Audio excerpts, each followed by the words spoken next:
کابل ته په یو مهم سفر کې د افغان امریکایي چمبر او په دوبۍ کې د افغان سوداګرو د شورا خړو د طالب چارواکو سره په اقتصادي چارو خبرې کړې دي.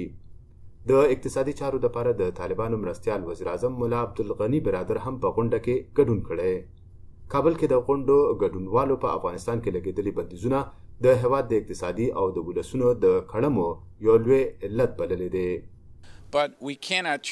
مونږ هغه توان نه لرو چې بندیزونه لرې کړو. دا بندیزونه د امریکا، یورپ او متحده اقوامو د خوا لګول شوي دي. دا بندیزونه په افغانستان کې د حکومت خلاف نه دي لګول شوي، بلکې د هغه خلکو او ادارو خلاف دي د چا چې د ترهګرو سره تعلق دی.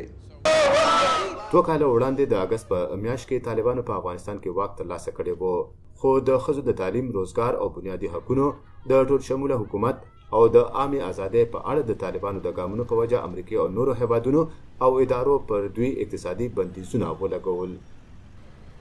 د متحده اقوامو تر مخه په افغانستان کې د پخواني حکومت امنیتي غړي په ناقانونه توګه وژل کیږي. جنکې او ښځې د لوړو زده کړو منع کړې شوي دي او دوی نه خو روزګارونه کولی شي او نه د محرم نه بغیر سفر کولی شي. خو طالبان وایي په دې اړه نیوکې د دوی په کورنیو چارو کې لاسوهنه ده او زیاتوي د اسلامي شریعت په رڼا کې به ښځو او هر چا ته بنیادي حقونه یقیني کوي. د کابل په دې کانفرنس کې ښځې هم ناستې وې. د ګرایکو وینا وه چې په افغانستان کې د اداري فساد لرې کولو، امن پر ځای کولو او په یو شمېر نورو برخو کې د ذکر وړ پرمختګ شوی دی.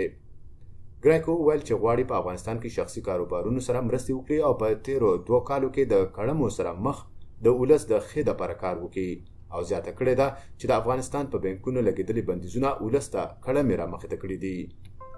د امریکې د سټیټ ډپارټمنټ وایان وایس اف امریکا ته په یو لیک کې د امریکې د چمبر د غړو کابل ته د سفر پخلی کړی دی.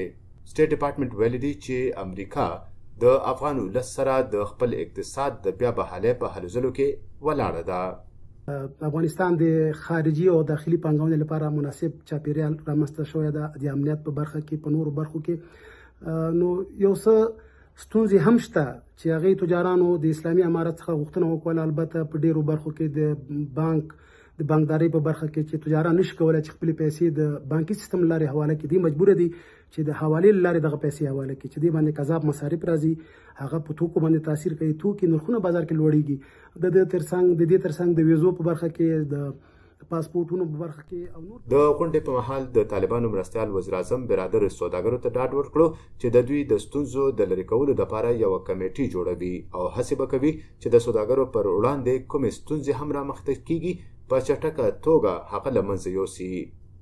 برادر وویل چې تېره میاشت د معدنیاتو په برخه کې د ایشیا، یورپ، چین، ترکی، ایران او برطانیې سرمایه‌کارو په کابل کې تر د 4.5 بلیونه ډالرو لوزنامې لاسلیک کړي دي.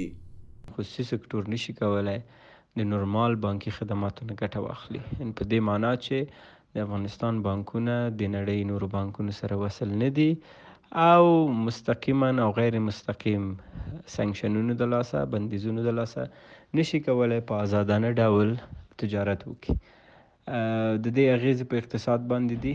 اگر چې موږ تاسو ګورو ګامونه اخیستل کیږي، بعضې خبرې روانې دي، ولې د اعتماد هغه فضا اوس هم نشته.